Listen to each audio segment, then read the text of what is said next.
રામદાસ બાપુના જય સિયારામ. તુલસીના જીવનની કથા છે. આપ સૌ એ કથાથી વાકેફ છો કે તુલસીદાસજીનું રત્ના સાથે લગ્ન થયું. લગ્ન પછી રત્ના નામની જે એમની પત્ની હતી એ કન્યા એના મા બાપના ઘેર ગઈ અને તુલસી એમનો વિરહ ન સહન કરી શક્યા. અને વિરહ સહન ન કરવાના કારણે અનરાધાર વરસાદ પડતો હતો, પણ તુલસી એ વિરહને ન સહન કરી શકવાના કારણે એમના પતિને મળવા માટે એટલા વિહવળ બની ગયા કે અનરાધાર વરસાદમાં પણ એમને મળવા માટે ગયા.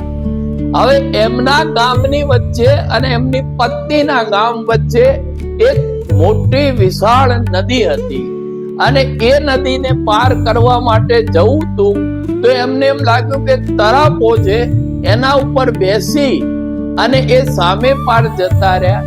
જ્યારે એમના મકાને ગયા તો એમને દોરડું હોય એવું લટકતું જોયું અને એના દ્વારા એ ચડી ગયા. ત્યારે પત્નીએ કીધું, નથી તો તરાપો કે નથી મેં કોઈ દોરડું બાંધ્યું. આ કથાથી આપ વાકેફ છો.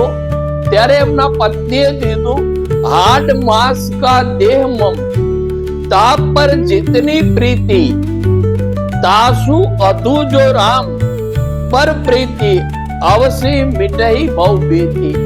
આટલી પ્રીતિ તમે આ હાડ માંસના ચામડાના શરીર ઉપર કરો છો, આનાથી અડધી પ્રીતિ અડધી લગન જો તમે રામમાં લગાવો તો આ ભવસાગરને તમે પાર પડી જાઓ. રામદાસ બાપુના જય સિયારામ.